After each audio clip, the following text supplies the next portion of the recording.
ഹോ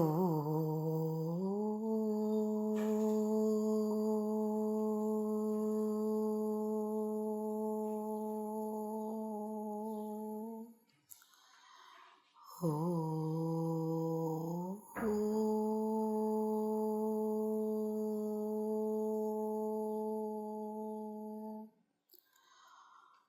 ഹോ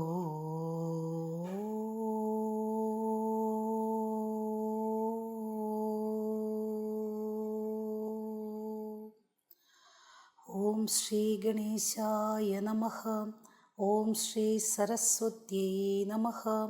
ഓം ശ്രീ ഗുരുഭ്യോ നമഃ.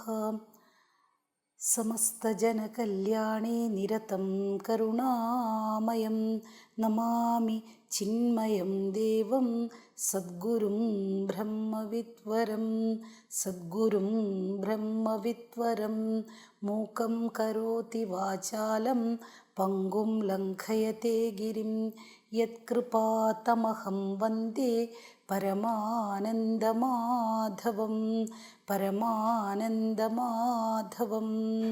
ഓം സർവവേദാന്തസിദ്ധാന്ത ഗോചരം തമഗോചരം ഗോവിന്ദം പരമാനന്ദം സദ്ഗുരും പ്രണതോസ്മ്യഹം.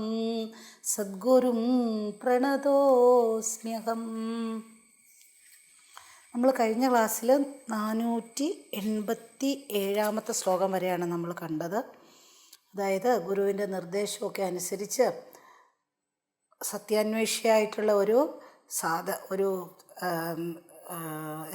ഒരു മുമുക്ഷു അദ്ദേഹം ഗുരുവിൻ്റെ അടുത്ത് എത്തിച്ചേരുന്നതും ഗുരുവിൻ്റെ നിർദ്ദേശം, ഗുരുവിൻ്റെ ഉപദേശ അനുസരണം എല്ലാ കാര്യങ്ങളെല്ലാം മനസ്സിലാക്കി ധ്യാന നിർവൃതനാകുന്നതും, അത് കഴിഞ്ഞിട്ട് മനസ്സ് ആ പരമമായ തത്വത്തിൽ പൂർണ്ണമായിട്ട് മുക്കിയിട്ട് അവിടെ നിന്ന് ഒന്ന് എഴുന്നേറ്റ്, അല്ലെങ്കിൽ പിന്നീട് വീണ്ടും ഒന്ന് ഉണർന്നിട്ട് എന്താണ് ആ അദ്വൈതം അനുഭവിക്കുന്നു, വിജ്ഞാനമായി, ജ്ഞാനമെല്ലാം വിജ്ഞാനമായി ആ അനുഭവിക്കുന്നതിൻ്റെ കാരണം ഗുരുവാണ്.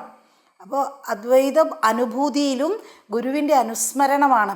അദ്ദേഹം ഉണർന്ന് എഴുന്നേറ്റിട്ട് നമോ നമസ്തേ ഗുരവേ, നമോ നമസ്തേ ഗുരവേ മഹാത്മനേ വിമുക്തസംഗായ സദുത്തമായ നിത്യാദ്വയാനന്ദരസസ്വരൂപിണേ ഭൂമ്നേ സദാപാര ദയാംബുധാംനേ.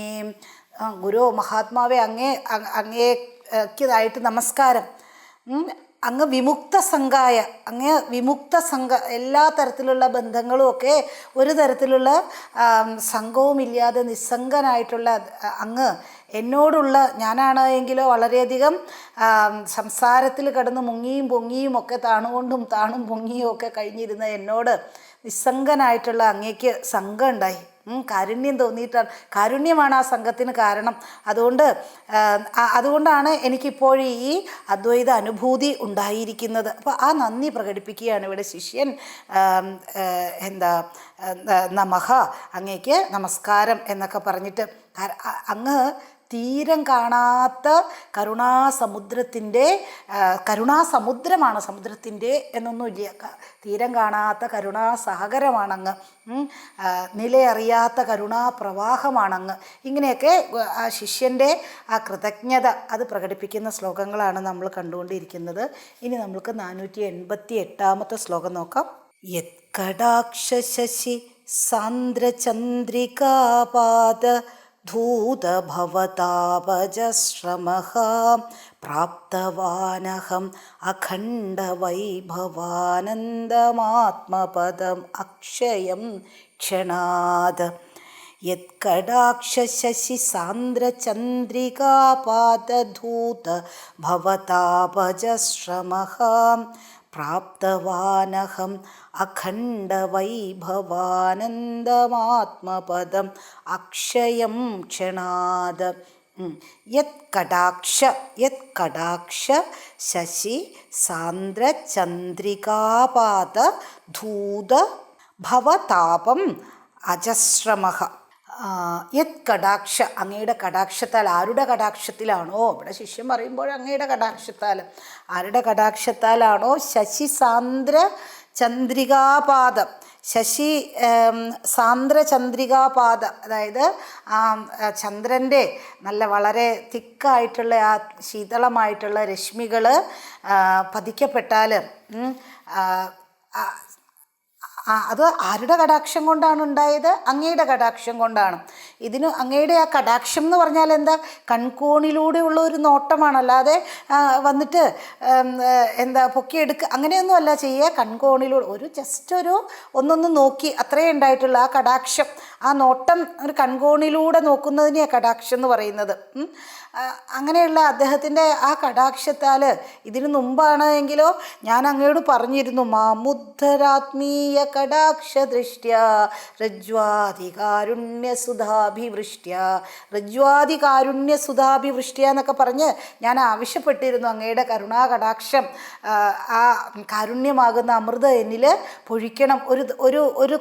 ഒരു നോട്ടം മതി, ഒരു കടക്കൻ നോട്ടം മതി എനിക്ക് രക്ഷപ്പെടാൻ എന്നൊക്കെ ഞാൻ ആദ്യം ആവശ്യപ്പെട്ടിരുന്നു. ഇപ്പോഴാണ് എനിക്ക് മനസ്സിലായത്, ശശി സാന്ദ്രചന്ദ്രിക പോലുള്ള വളരെ വളരെ വളരെ തിക്കായിട്ടുള്ളതാണ്, അല്ലാതെ ഒരു അതിലോലമായിട്ടുള്ള ഒരു ശീതളിമയൊന്നുമല്ല. വളരെ സാന്ദ്രമായിട്ടുള്ള വളരെ കണ്ടൻസ്ഡ് ഫോമിലാണ് ആ ശീതളിമ ഇങ്ങോട്ട് വരിക. അങ്ങനെ ആ ശീതളിമയാകുന്ന അങ്ങയുടെ ആ കടാക്ഷം എനിക്ക് കിട്ടിയപ്പോഴുണ്ടല്ലോ, എല്ലാ തരത്തിലുള്ള ഭവതാപങ്ങളും ഇവിടെ പറയുന്നു. ഭവതാപം യത് കടാക്ഷശശി സാന്ദ്രചന്ദ്രികാപാത ധൂത ഭവ താപം അജസ്രമഃ, ഭവതാപം അജസ്രമഃ, ഭവതാപജസ്രമഃ, അശ്രമഃ എന്നാണ് കേട്ടോ വാക്ക്. താപജം ഭവതാപത്താൽ ഉണ്ടായിട്ടുള്ള, അല്ലെങ്കിൽ സംസാരത്തിൻ്റെ വളരെയധികം പൊരിഞ്ഞ ചൂടിൽ കഷ്ടപ്പെടുകയായിരുന്നു, വറക്കുകയായിരുന്നു അല്ലേ, പറയാറില്ലേ പണ്ടുള്ളവർ പറയാറില്ലേ, എരി തീയിന്നെടുത്തിട്ട് വറ തീയിലേക്ക് ഇട്ട പോലെ ആയിട്ടുണ്ട് അവസ്ഥ എന്ന്. അതായിരുന്നു അവസ്ഥ. ഭവതാപം എന്ന് പറയുന്നത് അത് തന്നെയാണ്. ജീവിതത്തിലെ പലതരത്തിലുള്ള അനുഭവങ്ങളാകുന്ന ആ ചൂട്, ആ അനുഭവങ്ങളുടെ ആ ഒരു തീവ്രത, അങ്ങനെ ആ തീവ്രതയാൽ പൊള്ളിക്കൊണ്ടിരിക്കുന്ന എന്നിലേക്ക് സാന്ദ്രചന്ദ്രിക പോലുള്ള ശീതളിമ അനുഭവിക്കുമ്പോൾ എന്താ അനുഭവമല്ലേ. നല്ല ചൂടുള്ള സമയത്ത് പണ്ടൊക്കെ നിലാവുള്ള രാത്രിയിൽ പോയിരിക്കുമായിരുന്നു നല്ല കുളിർമ കിട്ടാൻ വേണ്ടിയിട്ട്. അപ്പോൾ ആ ചൂടിൽ നിന്നൊരു, അതായത് ഈ കുംഭമാസത്തിലെയൊക്കെ ചൂടിൽ നിന്നൊരു വളരെ എന്താ പറയുക, ഒരു വളരെ ആശ്വാസമാണ് നിലാവത്ത് പോയിരിക്കുക. ഇപ്പോൾ ആ ശീതളിമ, ചന്ദ്രികയുടെ ശീതളിമ അനുഭവിക്കാൻ സാധിക്കും. അതുപോലെയാണ് ഭവതാപത്താൽ എരിഞ്ഞുകൊണ്ടിരുന്ന എന്നിലേക്ക് അങ്ങയുടെ കടാക്ഷമാകുന്ന ശശി സാന്ദ്രചന്ദ്രിക പോലുള്ള ആ ശീതളിമ എന്നിലേക്ക് കിട്ടിയപ്പോൾ ആ കരുണാ കടാക്ഷ ദൃഷ്ടിയാൽ എൻ്റെ ക്ഷീണമെല്ലാം മാറി ഗുരു. എനിക്ക് ഇപ്പോൾ ഒരു തരത്തിലുള്ള ക്ഷീണവുമില്ല. എന്നിട്ടോ അഹം പ്രാപ്തവാൻ, ഞാൻ നേടിക്കഴിഞ്ഞിരിക്കുന്നു. എന്താ നേടിക്കഴിഞ്ഞിരിക്കുന്നത്? ആത്മപദം. എൻ്റെ ആത്മാവിനെ ഞാൻ അറിഞ്ഞിരിക്കുന്നു. ഞാൻ ആരാണ് എന്ന് എനിക്ക് മനസ്സിലായിരിക്കുന്നു. അത് അക്ഷയമാണ്, അല്ലാതെ മറ്റു മന്ത്രിപദമോ മറ്റോ ഒക്കെ ആണെങ്കിൽ കുറച്ച് കഴിയുമ്പോഴത്തേക്കും അതില്ലാണ്ടാകും അല്ലേ, കുറച്ച് ദിവസങ്ങൾക്കുള്ളിലോ, അല്ലെങ്കിൽ അതൊക്കെ പല ഘടകങ്ങളെ ആശ്രയിച്ചിരിക്കും. പക്ഷേ ഇത് ആത്മപദമാണ്. അഹം പ്രാപ്തവാൻ ആത്മപദം നേടിയിരിക്കുന്നു. ഒരു നിമിഷം കൊണ്ട്, ഇൻ എ മൊമെൻ്റ്, ഒറ്റ നിമിഷത്തിനുള്ളിൽ എനിക്ക് ശാശ്വതമായിട്ടുള്ളത് കിട്ടിയിരിക്കുന്നു. ഇത് ആത്മപദമാണ്. ഇതല്ലാതെ ലോകത്ത് എന്തെങ്കിലും ഒരു പദവി നൽകുന്നത് പോലെയല്ല. ചിലപ്പോൾ കൊടുത്ത പദവി വേണ്ടാന്ന് വെക്കും. ചിലപ്പോഴത് കുറച്ച് എല്ലാമൊക്കെ കൊടുത്തു കഴിഞ്ഞിട്ടായിരിക്കും പിന്നീട് തനിനിറ അറിയുക. അപ്പോഴത് വേണ്ടിയിരുന്നില്ല എന്ന് തോന്നും. ഇങ്ങനെയൊക്കെയാണ് നമുക്ക് ലോകത്തിൽ കാണാൻ സാധിക്കുന്ന പല പദവികളും കിട്ടുമ്പോഴും അല്ലേ.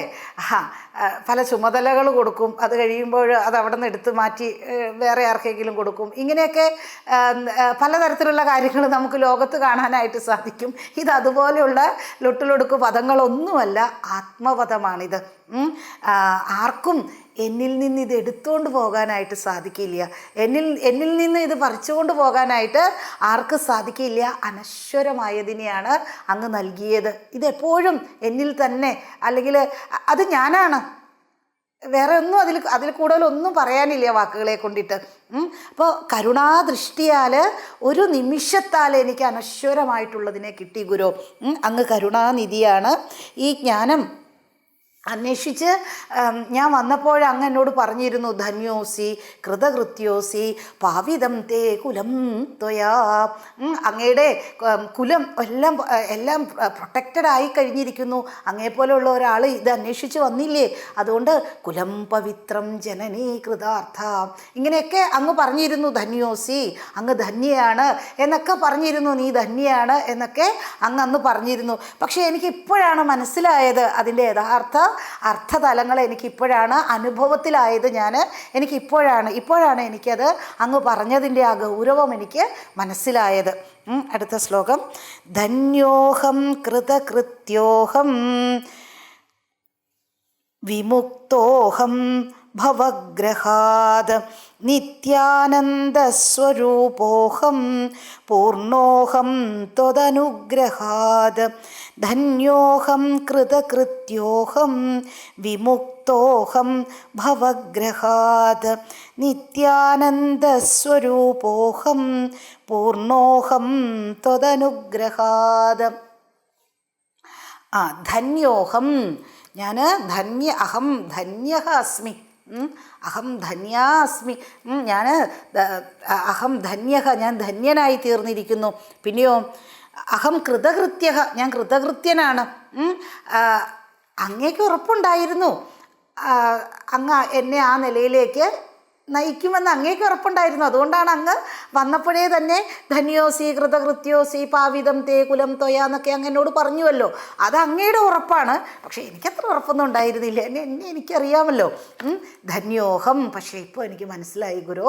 ധന്യോഹം കൃതകൃത്യോഹം, അങ്ങയുടെ അനുഗ്രഹത്താൽ, ത്വദനുഗ്രഹാത് ഭവഗ്രഹാത് മുക്ത, അങ്ങയുടെ അനുഗ്രഹത്താൽ ഈ സംസാരത്തിൻ്റെ പിടിയിൽ നിന്ന് ഞാൻ മോചിപ്പിക്കപ്പെട്ടു, വിമുക്തനായി, ഭവഗ്രഹത്തിൽ നിന്നും മോചിതനായി, വിമുക്തനായി. കർമ്മഗ്രാഹഗൃഹീതാംഗം, കർമ്മമാകുന്ന മുതലയാൽ പിടിക്കപ്പെട്ട് ഇരിക്കുകയായിരുന്നു. എങ്ങനെയെങ്കിലും ഒന്ന് പൊന്താന്ന് നോക്കുമ്പോഴേക്കും, ഒന്നൊന്ന് ചാൻസ് കിട്ടാൻ വേണ്ടി ഒന്നൊന്ന് പൊങ്ങുമ്പോഴേക്കും കർമ്മമാകുന്ന മുതല പിടിച്ച് വലിച്ച് കൊണ്ടുപോവുകയാണ്.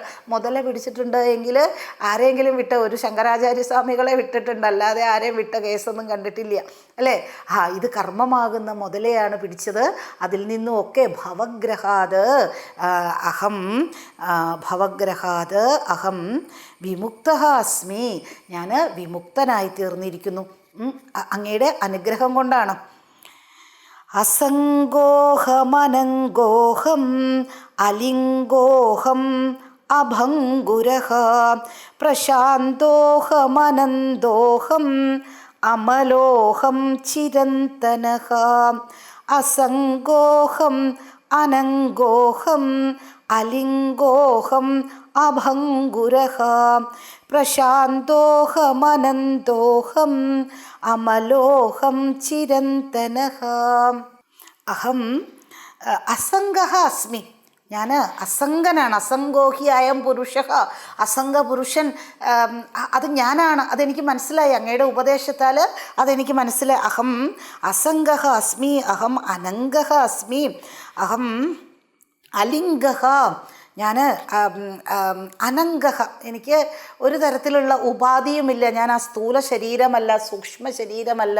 പിന്നെ അലിംഗഃ, അലിംഗഃ എന്നുള്ളത് സൂക്ഷ്മ ശരീരം അല്ല. ലിംഗദേഹം എന്ന് പറയുന്നത് സൂക്ഷ്മദേഹത്തെയാണല്ലോ. അലിംഗഃ, എന്നിൽ ആ സൂക്ഷ്മ ശരീരവുമല്ല ഞാൻ, അതിൽ നിന്നുമൊക്കെ വ്യതിരിക്തനാണ്. ഇനിയോ അഹം അഭംഗുരഃ, ഞാൻ അനശ്വരനാണ്. എന്നിലൊരിക്കലും ഒരു ഭംഗം അല്ലെങ്കിൽ ഒരു തടസ്സം അതല്ല എങ്കിൽ ഒരു അവസാനമില്ല. അനശ്വരമാണ്. പ്രശാന്തഃ, പ്രശാന്തനാണ്. ആ പ്രശാന്തതയ്ക്ക് ഒരിക്കലും ഒരു ഭംഗവും സംഭവിക്കില്ല. അല്ലേ? ആർക്കാണോ, ആരുടെ ജീവിതത്തിലാണോ ഈ ജീവിത സാഹചര്യങ്ങളാൽ ജീവിതത്തിലെ പ്രശാന്തത ഒരിക്കലും നഷ്ടപ്പെടാത്ത ഉള്ളവൻ അവൻ മുക്തനാണെന്നാണ്. ഇപ്പോൾ പ്രശാന്തതയ്ക്ക് മുക്തി നേടിയിട്ടുള്ളവന് മാത്രമേ ഇങ്ങനെ അനശ്വരമായിട്ടുള്ള പ്രശാന്തതയിൽ ഇരിക്കാനായിട്ട് സാധിക്കുകയുള്ളൂ. അപ്പോൾ പ്രശാന്തനാണ്, ആ അനശ്വരനാണ്, പ്രശാന്തനാണ്, അമലമാണ്. കാരണം എന്താ? അമലമാണ്, അവിദ്യാദോഷമില്ല. ഈ മലം എന്ന് പറയുന്നത് അവിദ്യയാണ്. ബാക്കിയുള്ള മലങ്ങളൊക്കെ കഴുകിക്കളയാം, പക്ഷെ അവിദ്യയാകുന്ന മലം എവിടെയൊക്കെ സ്നാനം ചെയ്താലൊക്കെ മാറുന്നു തോന്നുന്നുണ്ടോ? ആ അവിദ്യയാകുന്ന മലം ഈ ജ്ഞാനമാകുന്ന ഒരു സോപ്പിലൂടെ മാത്രമേ അതിനെ കഴുകി കളയാനായിട്ട് സാധിക്കുകയുള്ളൂ. അപ്പോൾ അമലമാണ്, അവിദ്യാദോഷം ഇല്ലാത്ത കാലാതീതനായിട്ടുള്ള അഹം അമലഹ ചിരന്തനഹ. ചിരന്തനഹ എന്ന് വെച്ചാലോ എന്നും നിലനിൽക്കുന്നവനാണ്. കാലങ്ങൾ എന്നെ ബാധിക്കില്ല, എന്നിൽ കാലമില്ല, കാലാതീതനാണ് ഞാൻ. ഈ തത്വം എനിക്ക് അങ്ങയുടെ കടാക്ഷത്താൽ മനസ്സിലാക്കാനായിട്ട് സാധിച്ചു. അകർത്താഹമഭോക്താഹം അവികാരോഹമക്രിയഃ ശുദ്ധബോധസ്വരൂപോഹം കേവലോഹം സദാശിവഃ. അകർത്താഹമഭോക്താഹം അവികാരോഹമക്രിയഃ ശുദ്ധബോധസ്വരൂപോഹം കേവലോഹം സദാശിവഃ. അഹം അകർത്താ അസ്മി, അഹം അഭോക്താ അസ്മി, അഹം അവികാരഃ, അഹം അക്രിയഃ, അഹം ശുദ്ധബോധസ്വരൂപഃ, അഹം കേവലഃ സദാശിവഃ അസ്മി. അഹം അകർത്ത. അകർത്ത എന്ന് വെച്ചാലോ എന്നിൽ മനസ്സും മനോബുദ്ധി അഹങ്കാരാദികളൊന്നും ഇല്ലായെങ്കിൽ പിന്നെ ഇതൊക്കെ വെച്ചിട്ടല്ലേ കർമ്മം ചെയ്യാൻ സാധിക്കുകയുള്ളൂ. ഞാൻ ഇവയ്ക്കൊക്കെ അതീതനാണ്, അല്ലെങ്കിൽ ഇവയൊന്നും എന്നിലില്ലാത്തതാണ് എങ്കിൽ പിന്നെ എങ്ങനെ കർമ്മം ചെയ്യാനാണ്? എന്ത് ചെയ്യാനാണ്? മനോബുദ്ധി അഹങ്കാര രഹിതനായിട്ടുള്ള ഞാൻ എന്ത് കർമ്മം ചെയ്യാനാണ്? അകർത്താവാണ്. അഭോക്താഹം, അഭോക്താവാണ്. Non enjoyer. അതായത് എനിക്ക് കർത്താവല്ല എങ്കിൽ പിന്നെ എന്തോന്ന് അനുഭവിക്കാനാണ്? കർമ്മം ചെയ്താണ് ഈ ഫലം മുഴുവൻ അനുഭവിക്കുന്നത്. ഇവിടെ കർമ്മമേ ഇല്ല. അവികാരം, ഇമ്മ്യൂട്ടബിളാണ്. ഒരു തരത്തിലുള്ള ചേഞ്ചും ഒരു തരത്തിലുള്ള മാറ്റവും സംഭവിക്കാത്തവനാണ്. ശുദ്ധബോധസ്വരൂപം, ശുദ്ധബോധസ്വരൂപനാണ്. ശുദ്ധബോധമാകുന്ന സ്വരൂപത്തോട്, അതാണ് എൻ്റെ സ്വരൂപം. ശുദ്ധബോധസ്വരൂപമാണ്. ചിദാനന്ദരൂപഃ.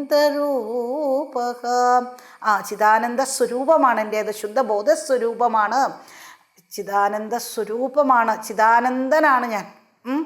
ഈ വാക്കുകൾക്ക് എപ്പോഴും പരിമിതികൾ അല്ലേ?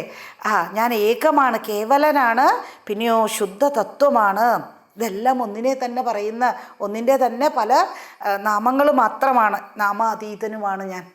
ദൃഷ്ടുശ്രോതുർവക്തുഃ കർത്തുഃ ഭോക്തുർവിഭിന്നയേവാഹം നിത്യനിരന്തര നിഷ്ക്രിയ നിസ്സീമാസംഗപൂർണബോധാത്മാ. ഇത് വിഷമവൃത്തമാണ് കേട്ടോ. ആര്യ എന്നാണ് ഈ വൃത്തത്തിൻ്റെ പേര്. നമുക്കങ്ങനെ ഒരു ട്യൂണിലൊന്നും ചൊല്ലാനൊന്നും പറ്റില്ല.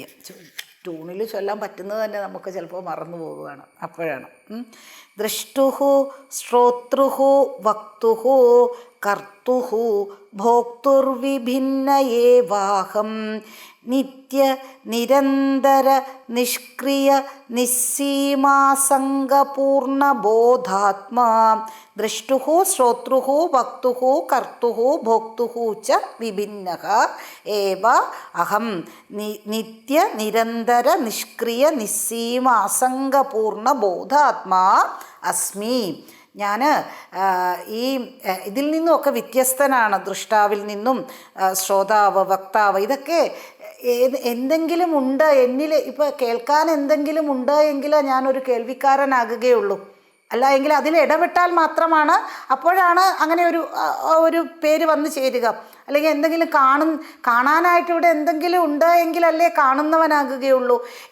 എൻ്റെ തലത്തിൽ നിന്ന് നോക്കുമ്പോൾ ഞാനല്ലാതെ എന്നിൽ നിന്ന് അന്യമായിട്ട് ഇവിടെ ഒന്നുമില്ല. അപ്പോൾ പിന്നെ ആരാ എന്തിനെ കാണാനാണ്? വേറെ രണ്ടെന്ന് ഒന്നില്ലാത്ത ആ തത്വമായിട്ടുള്ള എനിക്ക് ഇവിടെ എന്താണ് കാണാനുള്ളത്? അതുകൊണ്ട് തന്നെ ഞാൻ ദ്രഷ്ടുവും ആകില്ല, ശ്രോതുവും ആകില്ല, വക്തുഹോ കർത്തുഹോ ഭോക്തുഹോ, ഇതിൽ നിന്നൊക്കെ ഞാൻ വ്യത്യസ്തനാണ്. പിന്നെ ആരാണ്? പൂർണ്ണ ബോധാത്മാ, നിസ്സീമ അസംഗ പൂർണ്ണ ബോധാത്മാ, ആ പൂർണ്ണമായിട്ടുള്ള ബോധസ്വരൂപമാണ് ഞാൻ. നാഹമിതം നാഹമതഃ, ഇതും ആര്യവൃത്തം തന്നെയാണ്. നാഹമിതം നാഹമതഃ അപ്യുഭയ ഉഭയോരേവ അവഭാസകം പരം ശുദ്ധം ബാഹ്യാഭ്യന്തരശൂന്യം പൂർണ്ണം ബ്രഹ്മാദ്വിതീയമേവാഹം. നാഹമിതം നാഹമതഃ അപ്യുഭയോരേ അഭി ഉഭയഃ അവഭാസകം ഉഭയോഃ ഉഭയോരവഭാസകം പരം ശുദ്ധം ബാഹ്യാഭ്യന്തരശൂന്യം പൂർണ്ണം ബ്രഹ്മാദ്വിതീയമേവാഹം. അഹം ഇദം ന അഹം അധഃ അപി ന ഉഭയോഃ അവഭാസകം പരം ശുദ്ധം ബാഹ്യാഭ്യന്തരശൂന്യം പൂർണ്ണം അദ്വിതീയം ബ്രഹ്മ ഏവ അഹം അസ്മി. അപ്പോൾ ഞാൻ അതാണെന്ന് പറയാൻ പറ്റുമോ? ഞാൻ അതുമല്ല. ഞാൻ ഇതാണെന്ന് പറയാൻ പറ്റുമോ? ഞാൻ അതുമല്ല, ഞാൻ ഇതുമല്ല. അതായത് ഏറ്റവും അടുത്ത് അങ്ങനെയും പറയാൻ പറ്റില്ല, അകലെയാണെന്നും പറയാൻ പറ്റില്ല.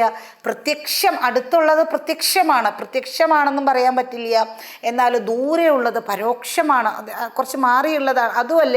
ഞാൻ അപരോക്ഷ സ്വരൂപമാണ്. ഇനിയോ ഇപ്പോൾ ഇതിനെ രണ്ടിനെയും ഞാൻ പ്രകാശിപ്പിക്കുന്നു. അകവും പുറവും ഇല്ലാത്തവനാണ്. അകവും പുറവും ഇരുപ്പവനേ. അകവും പുറവും ഒക്കെ എന്തിൻ്റെ അടിസ്ഥാനത്തിലാണ് നമ്മൾ പറയുക? ശരീരത്തിൻ്റെ അടിസ്ഥാനത്തിലാണ് പറയുക. ശരീരത്തിനകത്ത്, ശരീരത്തിന് പുറത്ത്. പക്ഷേ ഇത് ശരീരമേ ഇല്ലല്ലോ. അപ്പോൾ പിന്നെ എവിടെയാണ് അകവും പുറവും വയ്ക്കുക? അപ്പോൾ ശരീരമില്ല, പിന്നെ എങ്ങനെ പറയൂ അത്? അപ്പം അതുകൊണ്ട് ഇതിനെ എല്ലാറ്റിനെയും പ്രകാശിപ്പിക്കുന്ന ആ തത്വം എനിക്ക് ഞാൻ ബാഹ്യാഭ്യന്തര ശൂന്യം, അല്ലെങ്കിൽ പുറത്തുനിന്നോ അകത്തുനിന്നോ ഒന്നും പറയാനായിട്ട് സാധിക്കുകയില്ല. അതിനൊന്നും ഒരു ബൗണ്ടറിയോ അങ്ങനെയൊന്നും ഇല്ല, പുറവും അകവും തിരിക്കാനായിക്കൊണ്ടിട്ട്. ബ്രഹ്മ അദ്വിതീയം ഏവാഹം, രണ്ടെന്ന് ഒന്നില്ലാത്തതായിട്ടുള്ള ഒന്നാകുന്ന കേവലമായിട്ടുള്ള സ്വരൂപമാണ് ഞാൻ. നിരുപമം അനാദിതത്വം ത്വമഹമിതമത ഇതി കൽപ്പനാദൂരം. അതും ആര്യാവൃത്തമാണ്. നിത്യാനന്ദൈകരസം സത്യം ബ്രഹ്മാദ്വിതീയമേവാഹം. നിരുപമമനാദിതത്വം ത്വമഹമിതമത ഇതി കൽപ്പനാദൂരം. നിത്യാനന്ദൈകരസം സത്യം ബ്രഹ്മാദ്വിതീയമേവാഹം. നിരുപമം അനാദിതത്വം ത്വം അഹം ഇദം അധഃ ഇതി കൽപ്പനാദൂരം. നിത്യാനന്ദ ഏകരസം സത്യം അദ്വിതീയം ബ്രഹ്മ ഏവ അഹമസ്മി. നിരുപമമാണ്, അനുപമമിതം. അനുപമമാണ് ആ തത്വം. അതുപോലെ ഒന്ന് വേറൊന്നില്ല, അല്ലെങ്കിൽ അതല്ലാത്തത് വേറെ ഒന്നില്ലാത്ത സ്ഥിതിക്ക് ഇവിടെ എന്തിനോട് ഉപമിക്കാനാണ്? നിരുപമമാണ്, അനാദി തത്വം, ആദിയും അന്തവുമില്ലാത്ത ആ തത്വം, ആദിയുമില്ല അവസാനവുമില്ലാത്ത ആ തത്വം, അതാണ് ഞാൻ. അപ്പോൾ ഈ ആശയങ്ങളിൽ നിന്നാണ് ഇപ്പോൾ നീ ഞാൻ എന്നൊക്കെയുള്ള ഈ ഭേദം രൂപം പെടുന്നത്. എന്തെങ്കിലും അതെ, നിന്നേക്കാൾ ഒരു 2 ഓണം കൂടുതലുണ്ടവനാണ് ഞാൻ, അങ്ങനെയൊക്കെ പറയില്ലേ? അപ്പോൾ അതിനേക്കാളും മുമ്പ് അല്ലേ ആ ജനനം എന്നുള്ളത് ആദി അവിടെ ഉണ്ടായി, ജനനം ഉണ്ടായി അല്ലെ? അങ്ങനെയൊക്കെയാണ് നമ്മൾ നീ ഞാൻ എന്നൊക്കെയുള്ള ഈ ഒരു ആശയങ്ങളൊക്കെ കൊണ്ടുവരിക, ഈ ഭേദബുദ്ധിയെല്ലാം കൊണ്ടുവരിക. അപ്പോൾ അതിൽ നിന്നെല്ലാം, ഈ ആശയങ്ങളിൽ നിന്നെല്ലാം ദൂരെയാണ്. ഇതെല്ലാം ഈ ഭേദപ്രപഞ്ചത്തിലേ ഉള്ളൂ. ഇനി അടുത്ത ശ്ലോകം. നാരായണോഹം നരകാന്തകോഹം പുരാന്തകോഹം പുരുഷോഹമീശഃ അഖണ്ഡബോധോഹം അശേഷസാക്ഷി നിരീശ്വരോഹം നിരഹം ച നിർമ്മമഃ. നാരായണോഹം നരകാന്തകോഹം പുരാന്തകോഹം പുരുഷോഹമീശഃ അഖണ്ഡബോധോഹമശേഷസാക്ഷി നിരീശ്വരോഹം നിരഹം ച നിർമ്മമഃ. അഹം നാരായണഃ അസ്മി. അഹം നാരായണനാണല്ലേ, ഓക്കെ. നരകാന്തകഃ, നാരായണനേക്കാളും ശ്രീകൃഷ്ണ ഭഗവാനാണ് നരകാന്തകൻ എന്നുള്ള അസുരനെ അവിടെ പോയി സത്യഭാമയുടെ കൂടെ പോയി കൊല്ലുകയുണ്ടായി. നരകാസുരനെ കൊന്ന് കുറച്ചുകൂടി ആ നരകാസുരൻ തടങ്കലിലാക്കിയിട്ടുള്ള ആ കന്യകമാരെയൊക്കെ കല്യാണം കഴിക്കുകയുണ്ടായി. അങ്ങനെയുള്ള നരകാന്തകനാണ് ഞാൻ. അഹം പുരാന്തക ആ ഒരു ത്രിപുര സംഹാരം അതിൻ്റെയൊക്കെ ഒരു കഥയും ഭാഗവതത്തിലുണ്ട്. 7ാമത്തെ സ്കന്ധത്തിലോ മറ്റോ ഉണ്ട്. പുരാന്തകനാരാണ്? മഹാദേവനാണ്. അങ്ങനെയുള്ള മഹാദേവനും ഞാൻ തന്നെയാണ്. അഹം പുരുഷഃ അഹം ഈശഃ.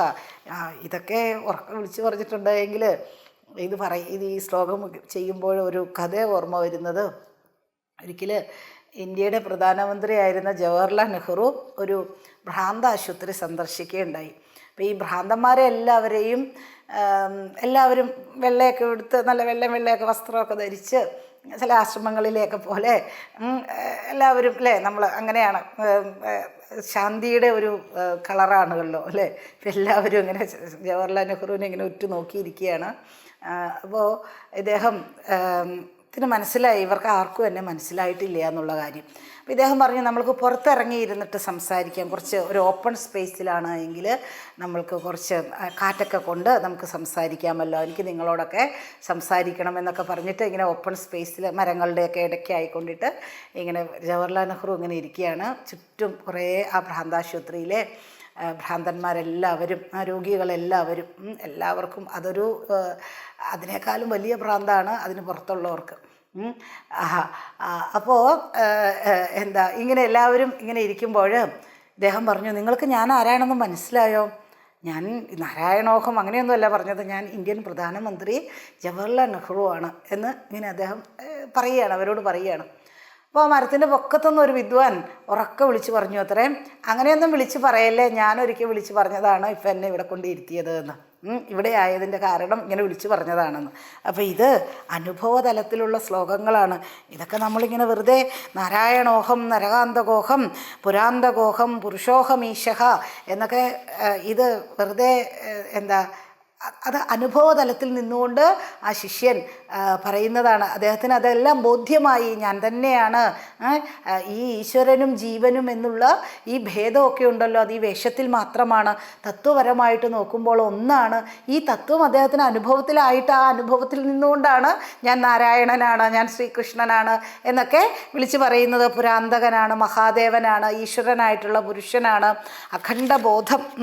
അഖണ്ഡബോധോഹം അശേഷ സാക്ഷി, എല്ലാറ്റിനും സാക്ഷിയായിട്ടുള്ള, പിന്നെയോ നിരീശ്വരോഹം. അപ്പോൾ ഇപ്പോഴല്ലേ പറഞ്ഞത് ശ്രീകൃഷ്ണനാണ് ഈശ്വരനാണ് എന്നൊക്കെ. നിരീശ്വരോഹം എന്ന് പറഞ്ഞിട്ടുണ്ടെങ്കിൽ ആ ഈശ്വരനുമായിട്ടുള്ള താതാത്മ്യത്താൽ ഇവിടെ ഈശ്വരനില്ല എന്നുള്ള ആ ഒരു അവസ്ഥ അദ്ദേഹത്തിന് കൈവന്നിരിക്കുന്നു. ഈശ്വരനുമായിട്ടുള്ള താതാത്മ്യം കൊണ്ടാണത്. ഇതൊന്നും ഇല്ലാത്ത നമ്മളെ സംബന്ധിച്ചിടത്തോളം ഇത് പറഞ്ഞിട്ടുണ്ട് എങ്കിൽ വിവരം അറിയും അല്ലേ. നാരായണോഹം നരകാന്തകോഹം പുരാന്തകോഹം പുരുഷോഹമീശഃ അഖണ്ഡബോധോഹം അശേഷസാക്ഷി നിരീശ്വരോഹം നിരഹം ച നിർമ്മമഃ. അഹന്തയുമില്ല, മമതയുമില്ല. അടുത്തത്, സർവേഷു ഭൂതേഷ്വഹമേവ സംസ്ഥിതഃ ജ്ഞാനാത്മനാന്തർബഹിരാശ്രയസ്സൻ ഭോക്താ ച ഭോഗ്യം സ്വയമേവ സർവം യദ്യത് പൃഥഗ്ദൃഷ്ടമിദം തയാ പുരാ സർവേഷു ഭൂതേഷു അഹമേവ സംസ്ഥിതഃ ജ്ഞാനാത്മനാന്തർബഹിരാശ്രയസ്സൻ ഭോക്താ ച ഭോഗ്യം സ്വയമേവ സർവം യദ്യത് പ്രദക്തൃഷ്ടമിതന്തയാ പുരാ. ജ്ഞാനാത്മന സർവഭൂതേഷു അഹം, എല്ലാറ്റിലും കുടികൊള്ളുന്നത് ഞാനാണ്. സർവഭൂതേഷു എങ്ങനെയാണ്? ജ്ഞാനാത്മന, അകത്തും പുറത്തും ഒക്കെ. പിന്നെയോ സർവഭൂതേഷു അഹമേവ സംസ്ഥിത, ഞാനാണ് എല്ലാറ്റിലും കുടികൊള്ളുന്നത്. ജ്ഞാനാത്മന അന്തർബഹിരാശ്രയസ്സൻ, എല്ലാറ്റിനും ആശ്രയമായിട്ടിരിക്കുന്നത് ഞാനാണ്. ഇപ്പോൾ എന്താ, ഇവിടെ കാണുന്ന സർവ്വതും എന്നിൽ നിന്ന് വ്യത്യസ്തമായിട്ട് അവയെ ഒന്ന് കാണാനായിട്ട് ശ്രമിച്ചു നോക്കൂ.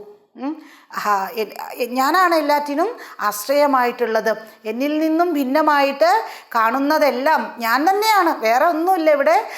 ഭിന്നത എന്നുള്ളതില്ല, എല്ലാം സർവം ബ്രഹ്മമയം, അത് ഞാൻ തന്നെയാണ്. ഇനി സർവേഷു ഭൂതേഷു അഹമേവ സംസ്ഥിതഃ ജ്ഞാനാത്മനാന്തർബഹിരാശ്രയസ്സൻ ഭോക്താ ച ഭോഗ്യം സ്വയമേവ സർവം. ഈ അനുഭവിക്കുന്നതും എല്ലാം ഭോക്ത, അനുഭവിക്കുന്നവനും ഭോഗ്യവസ്തുക്കളും സ്വയമേവ സർവം, ഇതെല്ലാം ഞാൻ തന്നെയാണ്. യദ്യത് പൃഥക്തൃഷ്ടം ഇതന്തയാ പുരാ. ഭോക്താ ഭോഗ്യം ച സർവം സ്വയമേവ അസ്മി, ഇതെല്ലാം ഞാൻ തന്നെയാണ്. പുരാ ഇതന്തയാ യത് പൃഥക് ദൃഷ്ടം, വിഭിന്നമായിട്ട് കാണുന്നതെല്ലാം മുമ്പ് വിഭിന്നമായിട്ട് ഞാൻ കണ്ടിരുന്നു. ഞാൻ ഈ ഒരു അവസ്ഥയിൽ എത്തുന്നതിന് മുമ്പ് എല്ലാം ഭേദമായിരുന്നു, എവിടെയും ഭേദങ്ങൾ മാത്രമേ ഉണ്ടായിരുന്നുള്ളൂ. അതിനു മുമ്പ് വിഭിന്നമായിട്ട്, അല്ലെങ്കിൽ ഈ ഒരു അവസ്ഥയ്ക്ക് മുമ്പ് ഭിന്നമായിട്ട് കണ്ടതെല്ലാം എനിക്കിപ്പോൾ മനസ്സിലായി, അതെല്ലാം ഞാൻ തന്നെയാണ് എന്ന് മനസ്സിലായി. അപ്പോൾ ഒരു ലോയർ, അദ്ദേഹത്തിന് ഒരിക്കലും തന്നെ ആരും പരാജയപ്പെടുത്തുന്നത് ഇഷ്ടമല്ല. വേറെ ആരുടെയും വാദത്തിന് മുമ്പിൽ തോൽക്കാൻ അദ്ദേഹത്തിന് ഒരിക്കലും താല്പര്യമില്ല. ഒരിക്കലും അങ്ങനെ സംഭവിച്ചിട്ടും ഇല്ല. പക്ഷെ എന്നിട്ടും അയാളുടെ ഉള്ളിൽ എപ്പോഴും ഈ ഒരു ഭീതിയുണ്ട്, എന്നെ ആരെങ്കിലും വാദിച്ച് തോൽപ്പിക്കുമോ എന്നുള്ള ഒരു ഭീതിയുണ്ട്. അപ്പോൾ അദ്ദേഹം അങ്ങനെ ഇരിക്കുമ്പോൾ ഒരിക്കലും ഒരു സ്വപ്നം കണ്ടു. ആ സ്വപ്നത്തിൽ അദ്ദേഹത്തെ വേറൊരുത്തൻ, എതിരാളി വാദിച്ച് തോൽപ്പിക്കുകയാണ്. അപ്പോൾ അദ്ദേഹം എഴുന്നേറ്റ് കഴിഞ്ഞപ്പോൾ വേറൊരുത്തൻ പറഞ്ഞു, സ്വപ്നമല്ലേ, നിങ്ങൾ തന്നെയാണ് നിങ്ങളെ പരാജയപ്പെടുത്തിയത്. നോക്കൂ, അതാണ് സത്യം. സ്വപ്നത്തിൽ എന്താ നമ്മൾ ചെയ്തിരുന്നത്? എല്ലാം ഞാൻ തന്നെയാണ്. എൻ്റെ എതിരാളിയും ഞാൻ തന്നെയാണ്. എൻ്റെ മനസ്സിൻ്റെ സൃഷ്ടി തന്നെയാണ് എൻ്റെ എതിരാളിയും, അല്ലെങ്കിൽ എൻ്റെ ശത്രുവും, എല്ലാം ഞാൻ തന്നെയാണ്. അപ്പോൾ ഉണർന്നു കഴിയുമ്പോഴാണ് അത് മനസ്സിലാകുക. ഇപ്പോൾ ഈ ശിഷ്യൻ ആത്മസംസ്ഥിതിയിലേക്ക് ഉണർന്നിരിക്കുന്നു. എന്നിട്ടാണ് പറയുന്നത്, ഇതിനു മുമ്പ് ഞാൻ കണ്ടത്, എന്നിൽ നിന്നും ഭിന്നമായിട്ട് തോന്നിയതെല്ലാം ഇപ്പോൾ എനിക്ക് മനസ്സിലായി, എല്ലാം ഞാൻ തന്നെയാണ് എന്ന് എനിക്ക് മനസ്സിലായി. അടുത്തത്,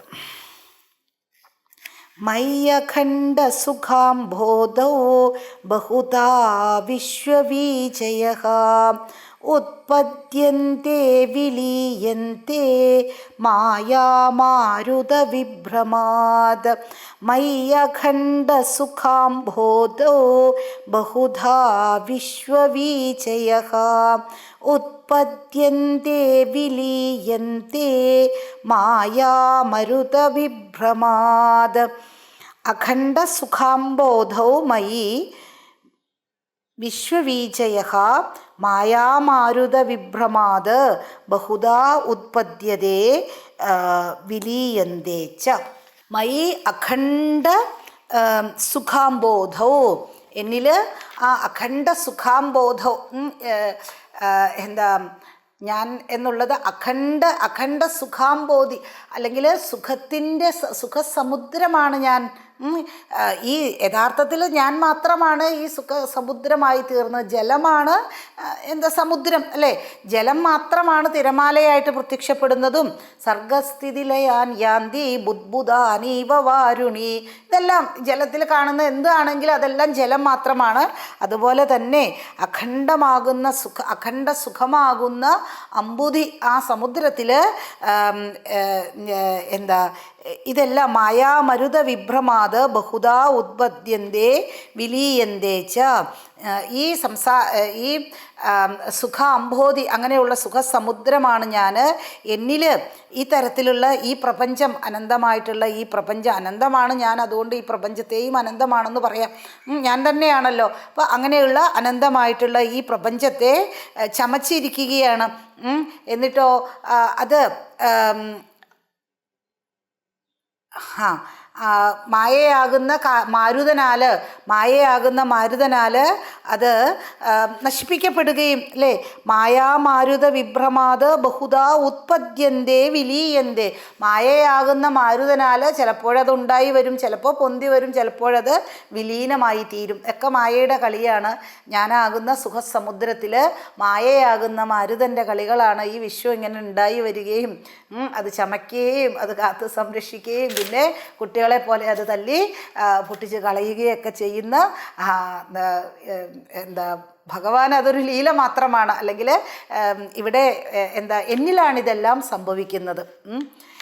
സ്ഥൂലാദിഭാവാമയി കൽപ്പിതാ ഭ്രമാദ് ആരോപിതാനുസ്ഫുരണേന ലോകൈഃ കാലേ യഥാ കൽപകവത്സരായ നത്വാർദ്ധയോ നിഷ്കളനിർവികൽപേ സ്ഥൂലാദിഭാവാ മയി കൽപ്പിതാ ഭ്രമാദ് ആരോപിതാനുസ്ഫുരണേന ലോകൈഃ കാലേ യഥാ കൽപകവത്സരായന നത്വാർദ്രയോ നിഷ്കളനിർവികൽപേ. സ്ഥൂലാദിഭാവാः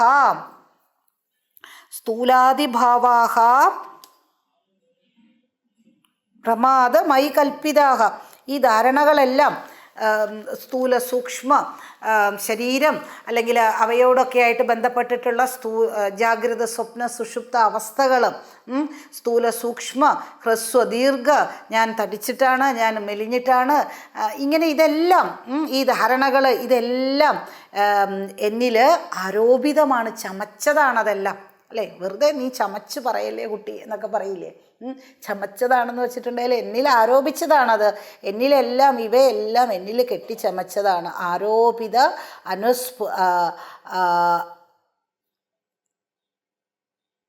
ആരോപിതാനുസ്ഫുരണേന ലോകൈഃ. ഇതെല്ലാം ഈ പിന്നെയോ കാലേ കൽപക വത്സരായന നത്വാർദ്രയ. എല്ലാം നിമിഷം, ദിനം, അതുപോലെ വാരം, പിന്നെയോ മാസം, ഷഡ് ഋതു, ഇതെല്ലാം ശുദ്ധബോധമായിട്ടുള്ള എന്നിൽ ആരോപിതമാണ്. ഈ തരത്തിലുള്ള സമയവും എന്നിൽ ഞാൻ സമയാതീതനാണ്, കാലാതീതനാണ്. അങ്ങനെയുള്ള എന്നിൽ ഇതെല്ലാം ആരോപിതമാണ്. ഇനിയോ എന്തിൻ്റെയെങ്കിലും സഹായമില്ലാതെ നാം സമയം അറിയുക പോലുമില്ല. നമ്മൾക്കിപ്പോൾ നമ്മളൊരു സ്ഥലത്ത് ഇരിക്കുകയാണ്, സമയം അറിയാനുള്ള ഒന്നുമില്ല, അവിടെ വെളിച്ചവും കയറില്ല, അങ്ങനെയുള്ള ഒരു ഗുഹയ്ക്കകത്ത് ഇരിക്കുകയാണ് എങ്കിൽ മറ്റൊന്നിൻ്റെയും ആശ്രയമില്ല, സമയം അറിയാനുള്ള ഒരു കാര്യവുമില്ല എങ്കിൽ സമയം പോലും നമ്മൾ അറിയുകയില്ല അല്ലേ. അപ്പോൾ ഇത് എന്തിനെങ്കിലും ആശ്രയിച്ചിട്ടാണ് ഈ സമയത്തെ പോലും അറിയുന്നത്. അപ്പോൾ ഇതെല്ലാം ഈ ശുദ്ധബോധത്തിൽ ആരോപിതമാണ്. ചിലപ്പോൾ നമ്മൾക്കിപ്പോൾ പെയിൻഫുള്ളായിട്ടുള്ള ഒരു അനുഭവങ്ങളിലൂടെയാണ് കടന്നു പോകുന്നത് എങ്കിൽ സമയം നീങ്ങില്ല എന്ന് പറയും. ചിലവരൊക്കെ പറയും, കല്യാണ വാർഷികമൊക്കെ വിവാഹ വാർഷികമൊക്കെ പറഞ്ഞിട്ട് പറയും, എത്ര വർഷം കൊണ്ടാണെന്നറിയോ ഒരു 10 കൊല്ലം തള്ളി നീക്കിയത്, അങ്ങനെയൊക്കെ പറയുന്നത് കേൾക്കാം. ചിലവർ പറയും ഒരു നിമിഷം പോലെയാണ് കഴിഞ്ഞു പോയത് എന്ന്. അപ്പോൾ ഇതൊക്കെ എന്തിനെങ്കിലും ആശ്രയിച്ചിട്ടാണ്, ഒരു സഹായവും ഇല്ലാതെ നാം സമയം അറിയുക പോലുമില്ല. അപ്പോൾ ഈ നിമിഷം, അതുപോലെ ദിനം, വാരം, മാസം, ഋതുക്കൾ, ഇതെല്ലാം എന്നിൽ ശുദ്ധബോധ സ്വരൂപമായിട്ടുള്ള എന്നിൽ പ്രകടമാകുന്ന, അല്ലെങ്കിൽ എന്നിൽ ആരോപിതമാണ്. ആരോപിതം നാശ്രയദോഷകം ഭവേത് കഥാഭിമൂഢൈരതിദോഷദൂഷിതൈഃ നാദ്രീകരോതി ഊഷരഭൂമിഭാഗം മരീചികാവാരി മഹാപ്രവാഹഃ ആരോപിതം നാശ്രയദൂഷകം ഭവേത് കദാപി മൂഢൈരതിദോഷദൂഷിതൈഃ നാദ്രീകരോത്യൂഷര ഭൂമിഭാഗം മരീചികാവാരിമഹാപ്രവാഹഃ മരീചികാവാരിമഹാപ്രവാഹഃ അതിദോഷദൂഷിതൈഃ മൂഢൈഃ ആരോപിതം കദാപി ആശ്രയദൂഷകം ന ഭവേത് മരീചികാവാരി മഹാപ്രവാഹഃ ഊഷരഭൂമിഭാഗം ന ആർദ്രീകരോതി. ഇപ്പോൾ ഇതെല്ലാം എന്നിൽ ആരോപിതമായതാണ് എങ്കിൽ ഈ ആരോപിതമായ വസ്തുക്കളുടെ മാലിന്യം എന്നിൽ വന്നു ചേരില്ലേ എന്നാണെങ്കിൽ ആശ്രയദൂഷകം ആശ്രയത്വത്തെ മലിനപ്പെടുത്തുകയൊന്നുമില്ല. എല്ലാറ്റിനും ആശ്രയം ഞാനാണ്. എന്നിൽ ഈ തരത്തിലുള്ള എന്നിൽ ആരോപിക്കപ്പെട്ടിട്ടുള്ള വസ്തുക്കളുടെ മാലിന്യമൊന്നും എന്നിലേക്ക് വരില്ല. അപ്പോൾ മൂഢന്മാർ അവരുടെ മനസ്സിൻ്റെ മാലിന്യത്താൽ അവരുടെ മനസ്സിൻ്റെ തമോ ഗുണത്താൽ ആവരണശക്തി, അതുപോലെ രജോ ഗുണത്താൽ വിക്ഷേപശക്തി, ഇതെല്ലാം അധ്യസ്ഥമായിട്ട് അല്ലെങ്കിൽ ഇതിനെയെല്ലാം ആശ്രയിച്ച് ഈ സംഭവങ്ങളെല്ലാം തന്നെ, അതായത് ഈ കാണുന്ന പ്രപഞ്ചം, അല്ലെങ്കിൽ പ്രപഞ്ചമൊന്നും മൂഢന്മാരുടെ കാര്യത്തിൽ പറയാനൊന്നുമില്ല എങ്കിലും പലതരത്തിലുള്ള കാര്യങ്ങൾ, ശരീരധർമാദികളെല്ലാം എന്നിൽ ആരോപിക്കുകയാണ്. മരീചികാവാരി, ഈ മരീചികാവാരി, വാരി എന്ന് വെച്ചാൽ എന്താ? ജലമാണ് അല്ലേ? മരീചികാവാരി അതായത് മണലാരണ്യത്തിലെ കണ്ട ആ പുഴ മണലാരണ്യത്തെ ഒരല്പം പോലും നനയ്ക്കില്ല. അതുപോലെ തന്നെ ഞാനാകുന്ന ഈ ആശ്രയത്തിൽ ആരോപിതമായിട്ടുള്ള കാര്യങ്ങളൊന്നും എന്നെ ഒരല്പം പോലും മലിനപ്പെടുത്തില്ല. നദിയൊക്കെ ഉണ്ടെന്നൊക്കെ തോന്നലൊക്കെ തന്നെ, പക്ഷേ തോന്നുന്നതൊന്നും, ഇപ്പോൾ കയറ് പാമ്പായിട്ട് നമ്മൾ കണ്ടു എന്നൊക്കെ വരാം, പക്ഷെ ആ കയറ് ഒരിക്കലും വിഷമയമായി തീരുന്നില്ല. കയറാകുന്ന പാമ്പ് ഒരിക്കലും വിഷമയമായിട്ട് തീരുന്നില്ല. ഒന്നും അതിനെ ബാധിക്കുന്നില്ല. ഒരല്പം പോലും ആ കണ്ട പാമ്പിൻ്റെ ഒരു വളവ് പോലും ഈ കയറിനെ ബാധിച്ചിട്ടില്ല, യഥാർത്ഥ കയറിനെ ബാധിച്ചിട്ടില്ല. ഇനി അപ്പോൾ മൂഢൻ്റെ ദോഷമാണ് ഈ ആവരണ ശക്തിയും വിക്ഷേപശക്തിയും ഇതിൻ്റെയൊക്കെ പ്രഭാവത്താൽ മറ്റ് പലതും ഇല്ലാത്തതിനെ ഉണ്ടെന്നും ഒക്കെ നമുക്ക് തോന്നുകയാണ് അല്ലേ? ഇപ്പം തടി വെച്ചു, തടി കുറഞ്ഞു, വെയിറ്റ് കൂടി. യഥാർത്ഥത്തിൽ എന്താണ്? ഇതൊക്കെ എന്നെ ആശ്രയിച്ചിട്ടുള്ള ശരീരത്തിൻ്റെ ധർമ്മങ്ങളാണ്. അതുകൊണ്ട് എനിക്കിപ്പോൾ തടി കൂടാനോ തടി കുറയാനോ ഒന്നും പോകുന്നില്ല. ഞാൻ സച്ചിദാനന്ദ സ്വരൂപമാണ്. അപ്പോൾ ഈ സ്ഥൂലാദി ഭാവങ്ങളെല്ലാം എന്നിൽ ആരോപിതമാണ്. അങ്ങനെ നമ്മൾ 500-ാമത്തെ ശ്ലോകത്തിൽ 500-ാനായിരിക്കുകയാണ് അല്ലേ? 500-ാമത്തെ ശ്ലോകത്തിൽ എത്തിച്ചേർന്നു. ആകാശവത്ലേപ വിദൂരഗോഹം ആദിത്യവദ്ഭാസ്യ വിലക്ഷണോഹം ആഹാര്യവത് നിത്യവിനിശ്ചലോഹം അംബോധിവത് പാരവിവർജിതോഹം ആകാശവത്ലേപ വിദൂരഗോഹം ആദിത്യവദ്ഭാസ്യ വിലക്ഷണോഹം ആഹാര്യവത് നിത്യവിനിശ്ചലോഹം അംബോധിവത് പാരവിവർജിതോഹം അഹം ആകാശവത് ലേപവിദൂരഗഃ അസ്മി. ആകാശം പോലെ മാലിന്യങ്ങളിൽ നിന്നും വളരെ ദൂരെയാണ് ആകാശം, നിർലേപനാണ് ആകാശം. ഇനിയോ ആദിത്യവത് ഭാസ്യവിലക്ഷണഃ, സൂര്യനെ പോലെ, സൂര്യൻ പ്രകാശിപ്പിക്കപ്പെടുന്ന വസ്തുക്കളിൽ നിന്നും സൂര്യൻ വ്യത്യസ്തനാണ്. സൂര്യൻ എല്ലാത്തിനെയും പ്രകാശിപ്പിക്കുന്നു എന്നുള്ളത് സത്യം തന്നെ, പക്ഷേ ആ പ്രകാശിപ്പിക്കപ്പെടുന്ന വസ്തുക്കളൊന്നും സൂര്യനല്ല. പ്രകാശിക്കപ്പെടുന്ന വസ്തുക്കളാൽ ബാധിതനായി മാറുന്നുമില്ല. പിന്നെയോ സമുദ്രത്തെ പോലെ അഹം അംഭോധിവത് പാരവിവർജിത, കര കാണാത്തതാണ്, തീരമില്ലാത്തതാണ്. സമുദ്രത്തിൻ്റെ തീരം ഇവിടെ നിന്ന് നോക്കിയിട്ടുണ്ടെങ്കിൽ കാണാൻ സാധിക്കില്ല അല്ലേ? അതുപോലെ നിലയല്ല തീരമറിയാത്തതാണ്. തീരമറിയാത്ത സമുദ്രം പോലെയാണ് ഞാൻ.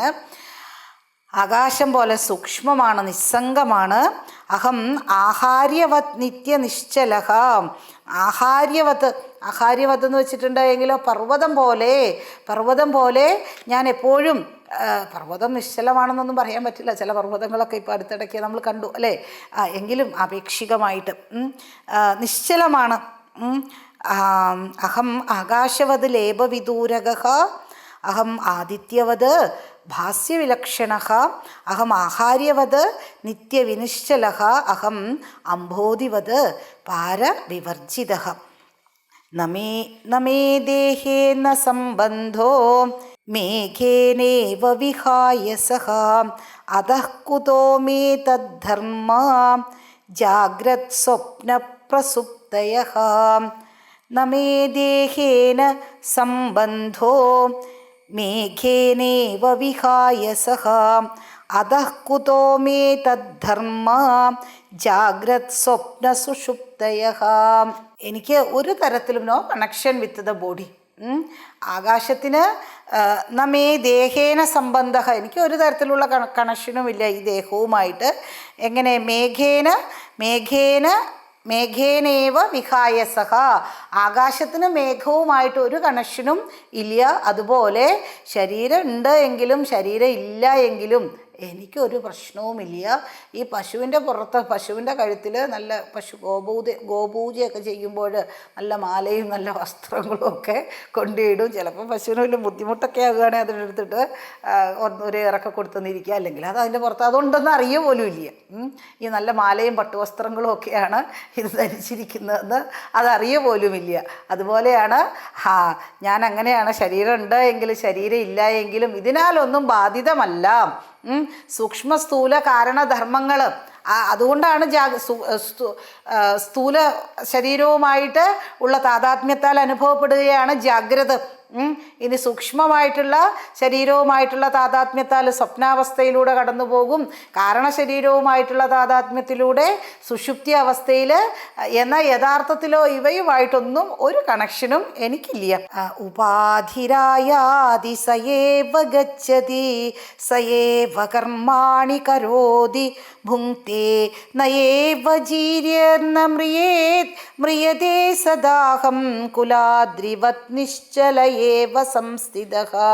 ഉപാധിരായാതി സയേവ ഗച്ഛതി സയേവ കർമാണി കരോതി ഭുങ്ക്തേ സയേവ ജീര്യേർന മ്രിയതേ സദാഹം കുലാദ്രിവത് നിശ്ചലയേവ സംസ്ഥിതഃ. ഉപാധിഹി ആയാതി, ഉപാധി വരുന്നു, സഹയേവ ഗച്ഛതി, ഉപാധി പോകുന്നു, സഹയേവ കർമ്മണി കരോതി ഭുങ്ക്തേച്ച, ആ ഉപാധി തന്നെ കർമ്മം ചെയ്യുന്നു, ആ കർമ്മത്തിൻ്റെ ഫലം ഉപാധി തന്നെ അനുഭവിക്കുന്നു. സഹയേവ ജീര്യൻ മ്രിയതേ, മരിച്ചു കഴിയുമ്പോഴേക്കോ അത് ജീര്യൻ അല്ലേ, അത് തന്നെയാണ് ഡീക്കെ, അല്ലെങ്കിൽ അത് തന്നെ ചീഞ്ഞു പോകുന്നു. ഇനിയോ എങ്ങനെയാണോ അതിൻ്റെ പ്രാരാബ്ധം അതനുസരിച്ചിട്ട്. അഹം സദാ കുലാദ്രിവത് നിശ്ചലഃ, ഞാനാണ് എങ്കിലോ കുലാദ്രി പോലെ, പർവ്വതം പോലെ ഞാൻ നിശ്ചലമാണ്. ഏവം സംസ്ഥിതഃ അസ്മി. അപ്പോൾ ഉപാധി വരുന്നു, അത് പോകുന്നു, അത് കർമ്മം ചെയ്യുന്നു, അത് അനുഭവിക്കുന്നു, അതിന് ജരാമരണങ്ങൾ ഒക്കെ സംഭവിക്കുന്നു. ഉപാധിക്ക് ഇതെല്ലാം സംഭവിക്കുന്നുണ്ട്. ജനിക്കുന്നുണ്ട്, ഹാപ്പി ബർത്ത്ഡേ ഉണ്ട്, ഉപാധിക്ക് പറയണം. പിന്നെയോ ജരയുണ്ട്, നരയുണ്ട്, ഇതൊക്കെ ഉപാധിയിൽ ബാധിക്കും. അപ്പോൾ ഇവയുമായിട്ടുള്ള താതാത്മ്യത്താൽ, അങ്ങനെ ഇവയുമായിട്ട് താതാത്മ്യം ബാധിച്ച ജീവൻ വീണ്ടും വരും. അല്ല, എങ്ങോട്ട് പോകാനാണ്? ഇങ്ങോട്ട് തന്നെ വരും. കാരണം അതുപോലെയുള്ള ആഗ്രഹങ്ങളുമായിട്ടാണ് പോയിരിക്കുന്നത്. ഇതൊക്കെ സാധിക്കാനായിട്ട് തക്കതായിട്ടുള്ള ദേഹം തേടി വരും അല്ലേ. അപ്പോൾ ആ ജീവൻ വീണ്ടും പുനരഭിജനനം പുനരഭിമരണം എന്നുള്ള, പക്ഷേ ഞാൻ കുലാദ്രിവത്, ഇതൊക്കെ നടന്നുകൊള്ളട്ടെ, ഞാൻ കുലാദ്രിവത് അച്യുത പ്രതിത പ്രാണ, അച്യുതനാണ് ഞാൻ. ഒരിക്കലും ഒരു തരത്തിലുള്ള വിച്യുതിയും എനിക്ക് സംഭവിക്കുന്നില്ല. ഉപാധിരായാതി സയേവ ഗച്ഛതി സയേവ കർമാണി കരോതി ഭുങ്ക്തേ സയേവ ജീര്യന്ന മ്രിയതേ സദാഹം കുലാദ്രിവത് നിശ്ചല ഏവ സംസ്ഥിതഃ. ബാക്കി നമ്മൾക്ക് നാളെ നോക്കാം. ഓം പൂർണ്ണമദഃ പൂർണ്ണമിദം പൂർണ്ണാത് പൂർണ്ണമുദച്യത്തെ പൂർണ്ണസ്യ പൂർണ്ണമാദായ പൂർണ്ണമേവാവശിഷ്യത്തെ. ഓം ശാന്തി ശാന്തി ശാന്തി. ഹരി ഓം. ശ്രീ ഗുരുഭ്യോ നമഃ. ഹരി ഓം.